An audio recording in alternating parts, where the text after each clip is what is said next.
Okay, so hello guys. So ako nga po pala si Jazel De Vera at muling nagbabalik sa channel na ito. So if you are new to this channel, click on the subscribe button and the notification bell para makapanood ka ng mga iba't ibang videos about home-based jobs at anything na pwedeng pagkakitaan online. One activity na makakapagbigay sa atin ng mas malaking profit in a legit way is through trading. As we all know, trading can be very risky. That's why it's very complicated. And knowing na makakapagbigay sa atin to ng higher profit, we would like to start right away. Yun nga lang, aminado rin ako na hindi pa ganun kasapat yung kaalaman ko para magsimulang mag-trade. Fortunately, I would like to show you this new platform that will help our traders and even sa ating mga beginners to trade like a pro. Just stay tuned until the end of this video. So this platform is called BingBon. So ang kanilang website is bingbon.pro, contract trading platform and an exchange platform as well. And what I like about their platform is pwede ka mag-trade sa kanila anytime, anywhere. Like, meron silang mobile application sa Android and iOS devices. So it's just easy to register. You just have to click the link sa description box ng video na to and kailangan mo lang i-provide yung inyong mobile number. Magsisend sila ng code sa inyong mobile number. Input nyo yon dun sa required field. And then right after that, kailangan nyo magbigay ng certain password. Once everything's done, you can download their mobile application sa Google Play or App Store. Once downloaded, pwede nyo nang i-log in yung inyong account. So ganito yung itsura niya guys once na naka-login na kayo. So BingBon is a CFD trading platform. Meron din silang exchange. And if you are a new user here, you have the opportunity to get your new user bonus worth 100 USDT. So pag i-click mo yan, makikita nyo dito.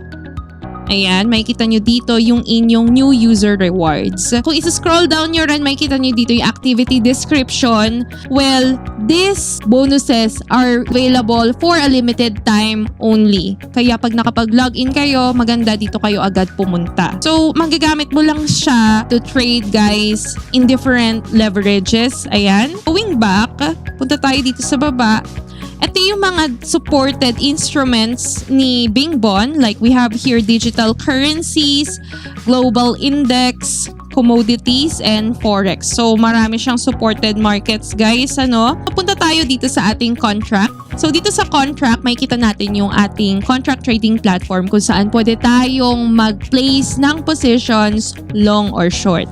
This is their contract trading platform. It is different guys with exchange platform just like yung PDAX. Hindi po siya ganon because dito sa contract trading platform, you're placing your long and short position. Well, basically, if you're longing for long position, you're hoping based on your analysis, natataas yung presyo ng market. It's actually the same. The other way around naman with short position, if you're placing this position guys, you're hoping na based on your analysis, bababa po yung presyo ng ating market. Well, guys, hindi lang to basta predicting ng price hindi ganun yon. Dapat talaga with pure analysis. Well, this is their graph guys. You can actually adjust the size, the time frame from 1 minute to 1 day. And meron din tayo dito mga index, like yung mga indicators and everything. Hindi ko pa naman alam kung paano gamitin yung mga bagay na yan. But if you are hoping for those indicators, well, kasama po yan dito sa BingBon. And right now guys, kung titingnan natin sa baba, this is where we will place our long or short position. Like for example, if you are using the market price, you can start right away.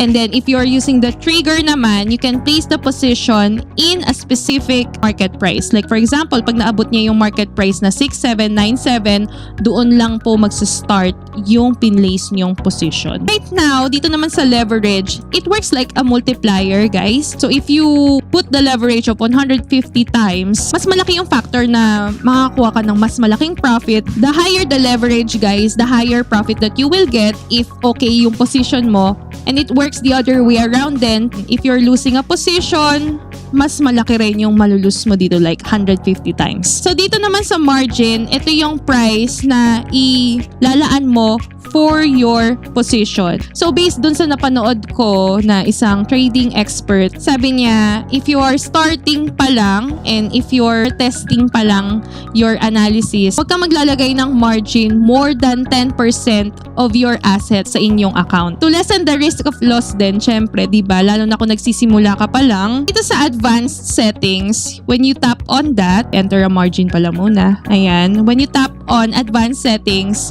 this is where you can customize your take profit settings and yung stop loss ninyo. Sa take profit, like for example, hindi ka gaanong attentive sa iyong trade, you can set the settings na kung saan titigil siya if you reach a certain percentage of your profit. It works then with the stop loss. Pag ikaw naman ay nalulugi na ng ilang percent, you can actually control that at ititigil niya yung position mo. Okay? So kung gusto mo mag-stop loss ka sa 20%, if you're losing negative 20% of your trade, pag na-reach niya yan, isa-stop na niya yung trade. This actually prevents you to have greater losses. Like pag umabot na siya ng 70%, who knows, diba? So ayun, stop loss will help you lessen the risk of getting a lot of loss. So ngayon guys, pupunta naman tayo dito sa order sa gilid.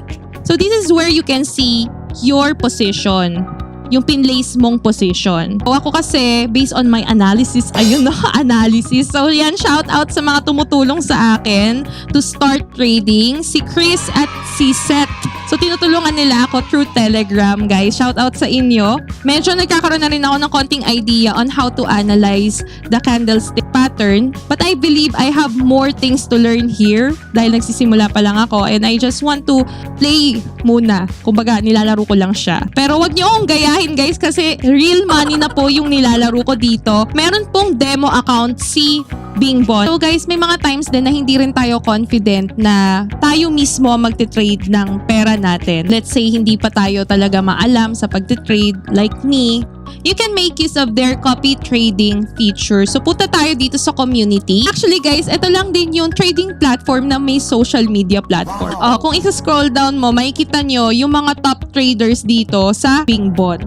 Ang nangunguna dyan is, of course, yung nangunguna sa dami ng profit ratio. As you can see, ayan, meron siyang 3,069.82%.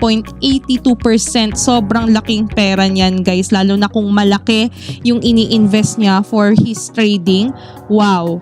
Okay, so as you scroll down, sobrang dami po mga traders dito. At ang maganda doon, guys, hindi mo na kailangang kumilos pa. Hayaan mo nang si Bingbon ang mag-trade for you with their strategies. Diba, bongga? So, bibigyan ko kayo ng example. Kailangan mo rin pumili kung anong klaseng trader yung kailangan mo. Kasi meron ditong indication na ay heavy trader, main, medium term, and short term, high frequency, radical, steady. Ayan. So, may mga iba't ibang klaseng way sila on how to trade their money. So, try natin itong nasa unahan. Click natin yung copy. And so guys, hindi rin naman porket na nag-copy ka ng trader is hindi ka na nasa risk of loss. Well, as you can see, tingnan nyo naman yung position niya dito. Nag-position siya ng short sa ETH USDT and he has a loss of 32.94% and 7.58%. So, tama nga yung indication, guys, na heavy trader itong si Chung Ching Chung. Hindi ko alam kung anong pangalan niya. Hindi ko mabasa. So, karamihan kasi ng mga trader dito, guys, mga Chinese. Oh, ang dami niyang loss, guys. Tingnan nyo naman, no? So, dapat din, tinitingnan nyo kung anong klaseng trader siya. Kasi minsan, may mga trader din talaga na malaki mag-leverage.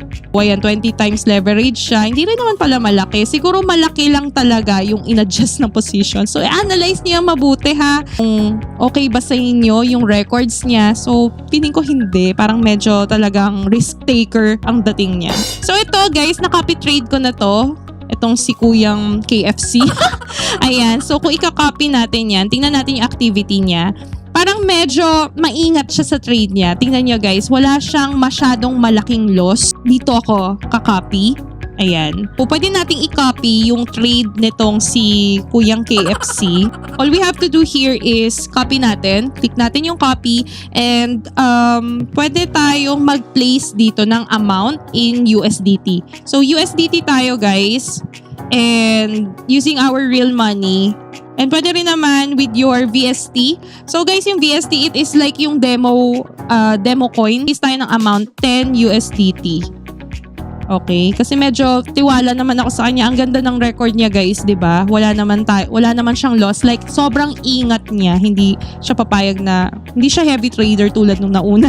And you can even adjust the advanced position right here, like yung position amount and order stop loss ratio. So I will place $10 for copy trading setting dito. Ayan. So let's view details, and right here I'm copying two. Actually guys, I'm copying two traders here. Etong si Kuyang nasa una, hindi pa siya nagtitrade. Baka tulog pa hanggang ngayon. Nag-copy trade na rin ako sa kanya kanina, pero ini-stop ko because I would like to show this one to you. Nag-gain na ako ng $0.41. For a short period of time lang yan kanina ha. Ayan, $2 lang naman kasi yung pinlace ko. Like parang trial and error pa lang. Parang hindi pa ako tiwala sa kanya. Pero ngayon tiwala na ako. Kaya nag-place ako ng medyo malaki-laki, like $10. So ayan, may $12 na ako na naka-place sa kanya. So ayan, ganyan lang naman guys. And dito sa taas makikita nyo no, yung inyong total copied amount and yung total copied income in USDT. And meron din tayong VST dito for our trial or demo. So guys, if you want to check the status of your copy trading, punta ka dito sa Me and scroll down nyo sa baba, may kita nyo tong copy trading. Tap nyo yan and ayan, babalik lang kayo dito sa copy setting. May kita nyo yung status guys or yung condition ng inyong trade sa kanila. Okay? Like, pwede nyo nang iwanan yan. Bahala na si Bingbon na magte-trade with their strategy. Punta naman tayo sa kanilang exchange. So, dito, basically, pwede kang mag-buy and sell ng mga crypto. So, if you have BTC, pwede nyo siyang i-convert to USDT para magamit nyo sa contract trading platform. So, ang supported cryptos niya dito for exchange is BTC, USDT, and ETH. Ayan, pwede nyo siyang i-convert to USDT. And like for example, meron kang USDT and you want to convert it to BTC. Ayan, and ETH, pwede rin mangyari yon dito. And here guys, you can edit your profile and upload a picture of you kung gusto nyong makilala rin dito sa Bingbon at i-copy yung trading nyo. So kung sa tingin mo magaling ka mag-trade and you want to share your ideas, your strategy sa mga gustong magsimula dito sa Bingbon, you can share your trades as well. And just make sure din guys na authenticated na rin yung inyong account. So sa authentication naman guys, you just have to provide your ID card and passport. Alright? So, ang hinihingi lang naman nila dito is your name and your passport number. And after that, guys, you have to upload passport photos. Ayan. And kailangan mo ring mag-picture ng inyong passport handwritten with Bingbon note with dates. View example, guys. Ganyan ang itsura pag gusto ninyong mag-submit ng verification dito. So, let's not worry about their platform as well because they are trusted. At nakakuha na sila ng trading license issued by the EU or sa European, guys. And nakikita natin dito yung kanilang certificate of license. Also, meron din silang Bingbon granted MSB contract trading license sa US naman, guys. Kaya guys, let's not worry dahil license po ang kanilang company. So, meron ding Filipino Telegram community si Bingbon, guys. I would like you to check that out. Pwede kayo mag-member doon if you have some concerns, questions. Ayan, pwede kayong mag-member sa kanilang Filipino Telegram community. So guys, honest review tayo ha, just to make everything simpler and i-summarize na rin natin lahat. Sa risk factor guys, malaki ang risk factor talaga sa trading. So don't expect too much na talagang mag-earn tayo dito ng sobrang laki. Dahil meron ding mga risk factors dito like pwedeng matalo yung mga trades natin, yung mga position natin. That's why I do encourage you to do research first. Regarding dun sa copy trading, makikita nyo naman na minsan yung kinakopy natin ay natatalo din. That's why I do encourage you as well na tingnan nyo muna yung profile nung expert trader, just like what we did a while ago, di ba? Bago kayo mag-copy ng trade sa kanya. So, final thoughts ko sa Bingbon, I really like their platform. It's user-friendly, hindi siya glitchy. Tapos may opportunity pa yung mga beginners na makapag-trade like a pro, di ba? Dahil sa copy trading feature niya. And na-test ko na siya and it's worth it. All worth it naman. I really do recommend Bingbon.